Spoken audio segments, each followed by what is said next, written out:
I thought we'd check in on ITV, because the last time that we did, I think it was Dan and I actually, we were looking at Coronation Street segment where they decided to put some objections to mass immigration and all of the cultural enrichment going on in our cities in the mouth of a man who beats up migrant children, because that's obviously not poisoning the well. So ITV dramas and soap operas keep positioning the British public and their political beliefs in a way which the establishment finds acceptable. It's trying to mold the minds of otherwise apolitical people. And so we've seen this happen in soap operas, but now we've seen it happen in this new ITV drama called Breathtaking. And this is based on a book by Rachel Clark, who was a frontline NHS nurse during the early days of the pandemic. And I thought we'd just watch the trailer and see how this is symptomatic of the behavioral nudging and psychological warfare techniques that are used both by the government during the pandemic and consistently throughout British television. Is it going to be a load of dance routines? We'll get onto that in a moment. Right, okay. Let's watch the trailer, gentlemen. Let's see the astounding level of gripping drama and realism, definitely realism, that's depicted in this. If you're on YouTube, you may not be able to watch this, and we'll have to quickly cut that out, so we'll summarise what happens afterwards. We will make sure the NHS gets all the support it needs. Morning. Just had a call from LAS. Might be the first one.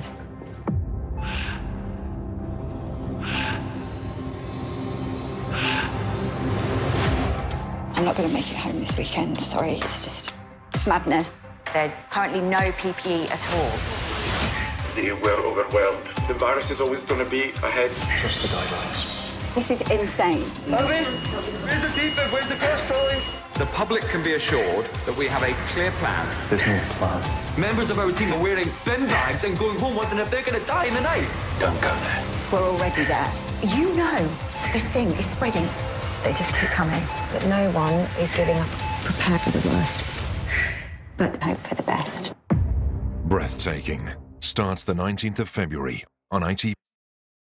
Now, for those who weren't able to watch that on YouTube, it was a very hyper-dramatic snapshot of the early days of the pandemic in hospital wards where everyone's dying in sight, everyone's wearing bin bags because of a shortage of PPE, clap for carers is landing on deaf ears for the NHS staff, and the insinuation is, well, if we just would have locked down earlier, we would have saved lives.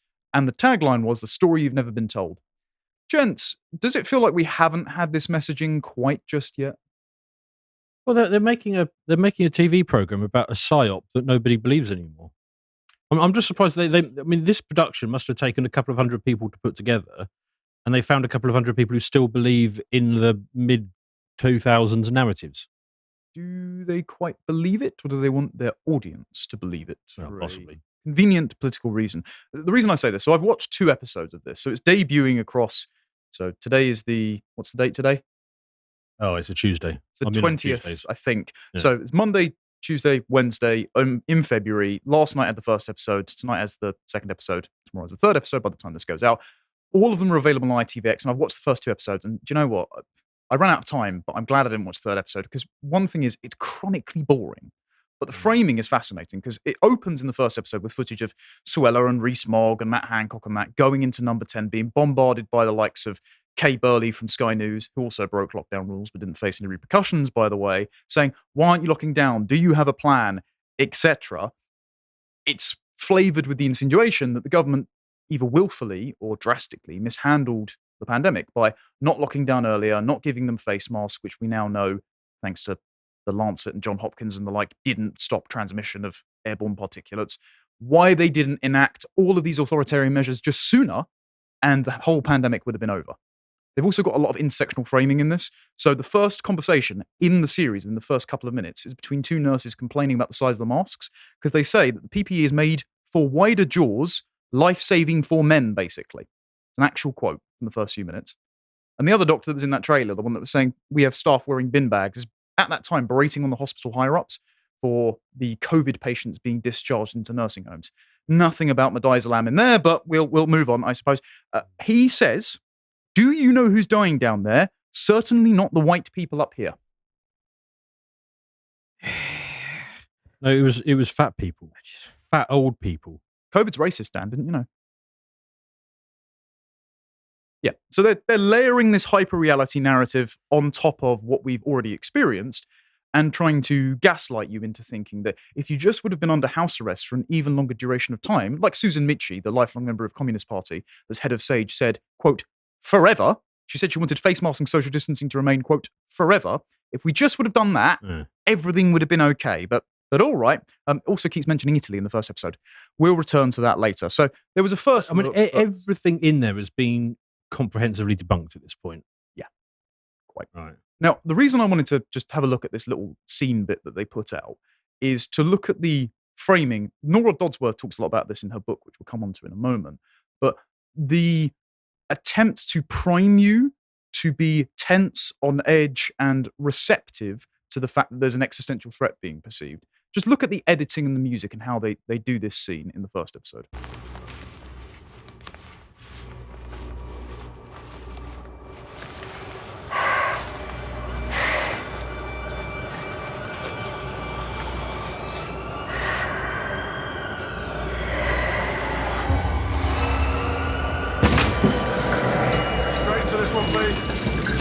Okay, tell me about the patient, please. Tony, DOB, further 1265, picked up from Heathrow, blue light is here. Get ready to airway move. Open, no airway. Ready, Steady, roll, 40 p.m. Ready, low steady, on oxygen. Let's make some room. He's completely abundant. ABG, please, and can we get some monitoring? Yeah. Do we have access? Just a ping, he's completely shut down. Not shifting much air. Okay, can we get an urgent chest x-ray in here, please? On the way. Crept throughout. Neil, do you have an airway? Yeah, but I'm having to help. SAPs are in the 70s. Okay, he's tiring. We need to get on and intubate. Yeah, agreed. Drugs from the fridge, please. Joe, So that's a 52. he's barely breathing now. Suction set. All right, are you on their way? On their way. Okay, drugs going in. Bougie, ready, please? We're going to need the ABG as soon as you can, guys. I'm gonna need suction. Tube, please. He's arresting now. The thing is, this is how they make history. They put out these psyops, and then they make the film and the video and the literature portrayal of it afterwards, and that's the bit that in 20 and 30 years everybody will remember. Oh, exactly. And this is why they've done the really tight and in-close filming, the intense music, the cacophony of sounds, the focus on the breathing to insinuate that everyone was very short of breath at that time and always on the precipice of dying. The representation of the patient in there I thought was very interesting as well. Just your average white bloke, just mid-50s, not particularly overweight. Definitely not if he's just been picked up from Heathrow from China, like the first recorded COVID patients were in the UK. So anyone could get it. At any time, you could just drop dead from this airborne disease. Now, the reason that you use the phrase psyop there, Dan, is because COVID was a psyop, and this is why I've used the word psyop in the title, because they're trying to psyop the boomers into thinking this was the case. Obviously, disease was real. The response, bit overblown and wasn't very well managed in terms of... Sorry to interrupt the video, but I just want to tell you about our merch store, because we get a lot of people asking how can we support you beyond signing up to the website, and the merch store is the best way. So if you'd like to support us, go over to the website and check it out. Thank you very much. I gotta wonder, what is the viewership on this at this point? Because it is true, someone in a room has sat down, greenlit this project, not just because I'll make great TV, because obviously it doesn't. I mean, that should have been exciting. That was boring to watch. Yes. So, what are the viewership they're actually reaching? Because, I mean, ITV, terrestrial television, that's dead. That's a game over at this point. So is it just like an online audience or something? Well, they've got a streaming service, so I'd assume they're trying to target an online audience. But the captive audience they still have around televisions are the fair few thousand boomers that tune in every night, that might be compelled to vote for people that are promising to bring in further restrictions down the line to save them, because they think that that's what would have saved them. Even though lockdown saved, according to John Hopkins, about maybe 17,000, no, was it 1,700? 17,000 lives, according to its study, but costs way more through missed cancer diagnoses and economic shutdown and suicides and the like. So the reason we say PSYOP, so you've done an interview with Laura Dodsworth here. This was for her new book, Free Your Mind. But during the pandemic, she wrote a book called State of Fear. And I wanted to go through some of the various PSYOPs that are in this book to illustrate to you just how bad we were propagandized during the COVID pandemic. Because most people just think, oh, the government was scaremongering its press briefings.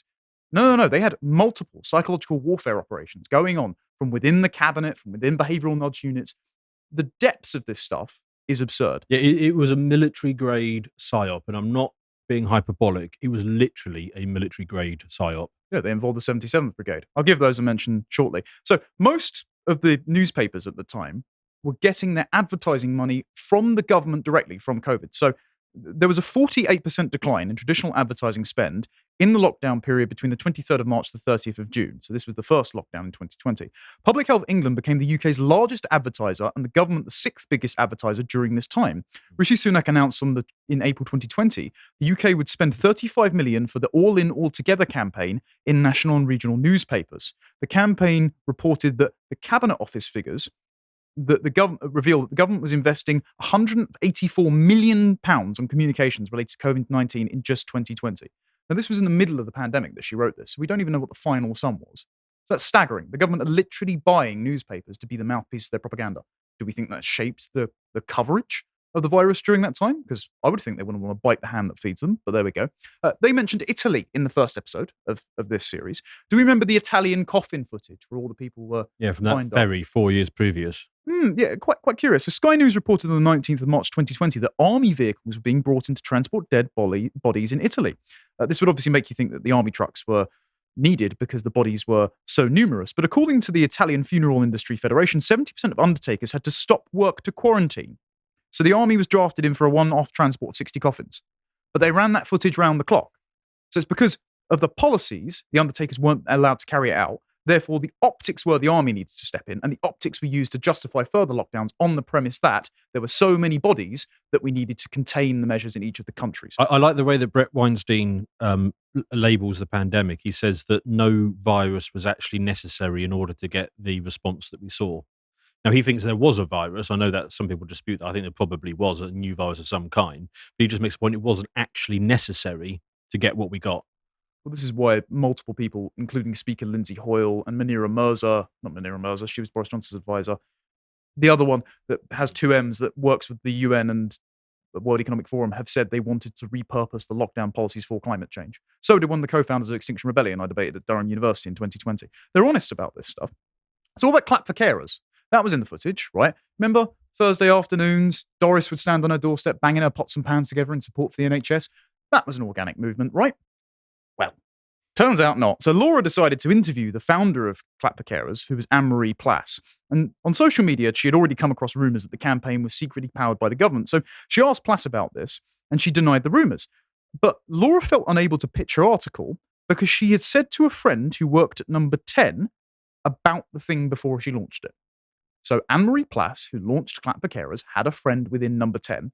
And then we wonder why the very first Clap for Carers was covered in national media and supported by the Duke and Duchess of Cambridge, the Prime Minister, Boris Johnson at the time, and Victoria and David Beckham, instantly, within the first few days. How did an obscure Facebook campaign reach the ears of Britain's elite? Yeah, very signal boost. Yeah, quite. So then Laura went back to Anne-Marie and she asked directly if she had knowingly worked with anyone in the government. And she said, my friend was so busy with her job at Number 10 that she didn't even have time to think of Clap for Carers. It was the first few days of lockdowns. But yes, it is amazing how the world shared it so quickly, given that I made an image on the Friday night with a spelling mistake and no permission to use the NHS logo, and it was picked up by the Beckhams and royalty within the span of 24 hours. Purely organic to get people to go out on their doorstep and clap for the NHS as if it was for Stalin. So, sure. I'm sure we're going to get accountability for this, though, but because have you heard, gents, there is a lockdown inquiry going on. So they're investigating into whether or not government ministers acted properly in procuring PPE and what policies were enforced and whether or not they lied to the British public. Laura's been covering this for CapEx. And here's a quote from the lockdown inquiry. So this is from Professor James Rubin, and he's the co-chair of the Independent Scientific Pandemic Insights Group on Behaviours. This is SPY-B, ironically named. And they assured the COVID inquiry, quote, SPY-B spent its time trying to work out how to support members of the community, not scare them. Now, this does seem to contradict a SPY-B paper on the 22nd of March 2020, which recommended that, quote, the perceived level of personal threat needs to be increased among those who are complacent, using hard-hitting emotional messaging. To be effective, this must also empower people by making clear the actions they can take to reduce the threat. A substantial number of people still do not feel sufficiently personally threatened. It could be they are reassured by the low death rate in their demographic group, although levels of concern may be rising. So we need to exaggerate the death rate for their particular demographic group in advertising funded by the government, in papers, and possibly in ITV dramas to make them think the pandemic was worse than it was so they would comply with lockdown rules. Deliberately scaring the public. Yeah, I felt threatened, but by my government, not because of the bloody pandemic. Oh, what gave you that impression, Dan? Was it the fact that it confiscated your livelihood and stopped you from seeing family members, or at least legally speaking, stopped people from having cancer screenings, stopped people from having weddings and funerals and starting relationships, unless you're Matt Hancock. They even didn't let us out of the country at one point. Yeah, quite. So there was talk about not letting us go to the shops unless we heard their thing. Yes, there were vaccine mandates on the table, according to Boris Johnson. David Halpern, as Laura documents here, head of the Behavioural Insights teams, the Nudge Unit, declared in an interview with The Telegraph that the government's fear-mongering during the pandemic was justified. Quote, there are times when you do need fear to cut through, particularly if you think people are wrongly calibrated. Oh, so we can just attune your brain according to what the state demands for its policies. I'm sure that's great. Actually, one Spy B advisor that decided to remain anonymous told Laura that the way we have used fear was dystopian. Yep. This is according to their own team. So yes, it's not an exaggeration to call it a psyop. Now, obviously, these weren't the only people that were Spy B in the Nudge Units. The Nudge Unit was set up in 2010 under Cameron's government. It's now a for-profit enterprise in multiple countries, including in France, in America, in Singapore, and in Australia, Canada, and New Zealand. And it runs more than 750 projects. And in 2019 alone, it worked in 31 total countries. Right before the pandemic, 31 countries. But we all just wonder why the pandemic response was all the same. She also mentions RIKU. So this is the Home Office's Research, Information and Communications Unit. This might be of interest, Callum. Do you remember those Middle Eastern Eye articles that you kept bringing up for the Nottingham stabbing, where they have... the organised response. Yes, the term was controlled spontaneity. This is RIKU. This is directly from the Home Office. There was a quote in here, and Laura interviewed a woman named Lucy Easthorpe, and she's written for The Guardian before.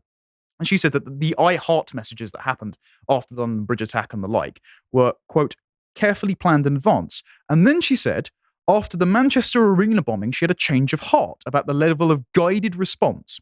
Quote, I was wrong to insist in my training that the first message should be we will overcome. So Don't Look Back in Anger was centrally planned by the Home Office.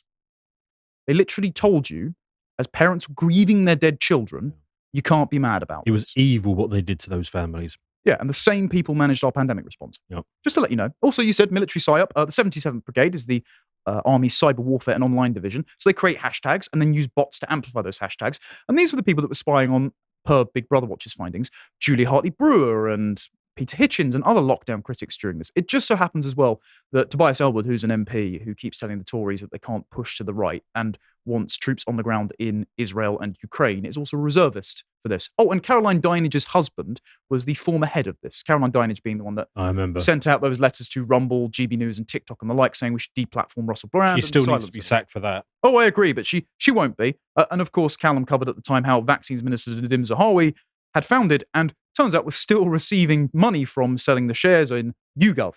YouGov being the polling agency that repeatedly polled, was it 71% approval ratings from small sample sizes for every single restrictive measure that the government did, including vaccine passports and vaccine mandates. But don't worry, they're being totally honest. They'd never manipulate you. It's not like the health secretary literally said we need to frighten the pants off everyone about COVID. So this was in 2020. This was ahead of the Christmas lockdown that they reimposed. And Hancock knew that people would be very upset at him for reimposing this despite having promised not to.